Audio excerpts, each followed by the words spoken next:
रावेन जी, आज सिंगरौली के नगर निगम में एक बहुत भारी बवाल चल रहा है, जिसमें मतलब आपको लेके आरोप लगाया जा रहा है कि आपने एनटीपीसी से अलग अनुबंध किया हुआ है और नगर निगम से अलग अनुबंध किया हुआ है। तो आप हमें ये विस्तार से बताइए कि मतलब आपकी कंपनी के साथ और एनटीपीसी और नगर निगम के साथ एमयू में टोटल हुआ क्या, कौन कौन सी शर्तें लागू की गई हैं।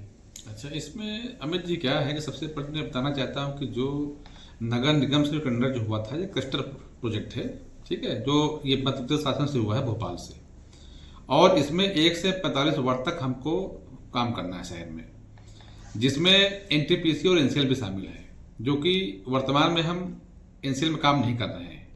और एनटीपीसी और एनसीएल ये हमको दोनों ही नगर निगम से मतलब हैंड ओवर नहीं किए गए प्रोजेक्ट्स जो है। इसका एनटीपीसी का जो टेंडर था, वो टेंडर निकला था अपना, वो एनटीपीसी स्वयं अपने स्तर से कैंपस की सफाई का टेंडर निकालता है ऑनलाइन, जिसमें हम L1 हुए थे और उसके माध्यम से हम लोग वहाँ काम कर रहे हैं एनटीपीसी में, जिसका भुगतान एनटीपीसी करता है और नगर निगम से उसका कोई लेना देना नहीं है। और जांच समिति जो आई थी, बनी थी, महापौर जी ने बनाया था, उस जांच समिति ने भी पूरा डॉक्यूमेंट देखे, क्योंकि एनटीपीसी का हमारा अलग से अनुबंध है और नगर निगम का अलग से अनुबंध है। अब रही बात वार्ड 45, 34 और 35 की, जो वार्डों की जो बात मैं कर रहा हूँ एनटीपीसी की, हमें कोई दिक्कत नहीं है। नगर निगम हमें एनसीएल और एनटीपीसी हैंड ओवर कर दे, हम कल से काम करने के लिए तैयार हैं। इसमें मेरा ही कंपनी का फायदा है, क्योंकि अभी हम 100 लाख रुपए ले रहे हैं, फिर हम 2 करोड़ रुपए क्लेम करेंगे, क्योंकि हमारा जो ये क्लस्टर प्रोजेक्ट है, ये सारा प्रोजेक्ट है टिपिंग फीस पे आधारित है। जितना हम शहर से कचरा उठाएंगे और उसका टिपिंग फीस वजन के आधार पर हमको भुगतान मिलता है। तो अगर हमें एनसीएल और एनटीपीसी आधिकारिक तौर पर नगर निगम अगर हैंड ओवर करता है, तो हमारा ही फायदा है, क्योंकि हमारा रेट बढ़ेगा, हमारा टिपिंग फीस बढ़ेगा, और टिपिंग फीस के साथ साथ जो टनेज बढ़ेगा हमारा, तो उसके आधार पर नगर निगम हमको पेमेंट करेगा। जहां आज हम 1 करोड़ 20 लाख, 1 करोड़ 25 लाख पेमेंट ले रहे हैं, फिर कल को हम 2 करोड़ रुपए पेमेंट लेंगे।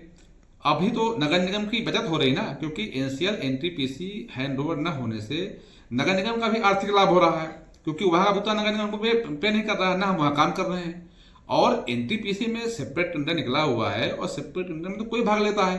अगर सीटरल आज भाग न लिया होता एनटीपीसी में, कोई दूसरी एजेंसी काम कर रही होती, तो किसी को आपत्ति नहीं होती।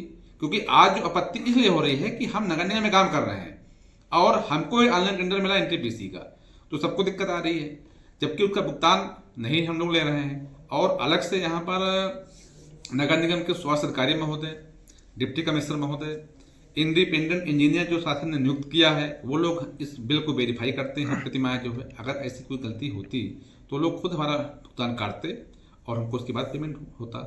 तो इसलिए मैं बताना चाहूँगा कि एनटीपीसी में जो भी हम लोग काम कर रहे हैं वो सेपरेट टेंडर है और हमें कोई दिक्कत नहीं है। अगर सेपरेट टेंडर में भी दिक्कत आ रही है तो हम कल से काम बंद कर देते हैं, हमको नगर निगम एनटीपीसी काम हैंड ओवर कर दे लिखित में, हम उसका वजन कराएंगे और बिल क्लेम करेंगे नगर निगम में।